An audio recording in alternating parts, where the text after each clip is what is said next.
Buntu dari kasus kekerasan yang dilakukan oleh anaknya Aditya Hasibuan yang viral di media sosial, Komisi Pemberantasan Korupsi terus mengumpulkan data keuangan milik Ajun Komisaris Besar Polisi Akhiruddin Hasibuan.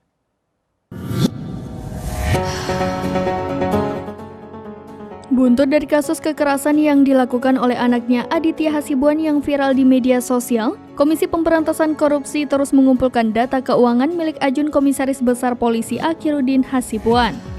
Tak hanya data keuangan, lembaga anti rasuah itu juga menghimpun informasi mengenai properti dan kendaraan terkait ex-KBO di Tres Narkoba Polda Sumatera Utara itu.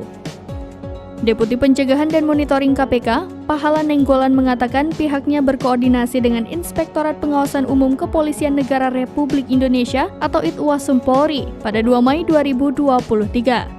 Laporan harta kekayaan penyelenggara negara milik AKBP Akhiruddin menjadi sorotan usai viral penganiayaan yang dilakukan oleh anaknya Aditya Hasibuan. LHKPN-nya dinilai janggal karena tidak mengalami perubahan selama 10 tahun. Merujuk situs KPK, tercatat hanya ada 2 LHKPN milik Akhiruddin, yakni pada periode 2011 dan 2021. Meski berjarak 10 tahun, nilai harta kekayaannya tidak berubah. Angka total kekayaannya sama persis, yakni Rp467.548.644. Harta kekayaan Akhiruddin itu menimbulkan tanda tanya. Terlebih di media sosial banyak unggahan aset yang diduga milik Akhiruddin tapi tidak tercantum di LHKPN.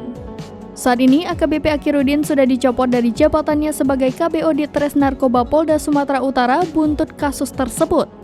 Pusat Pelaporan dan Analisis Transaksi Keuangan pun telah memblokir rekening Akhiruddin dan anaknya, diduga terkait indikasi tindak pidana pencucian uang.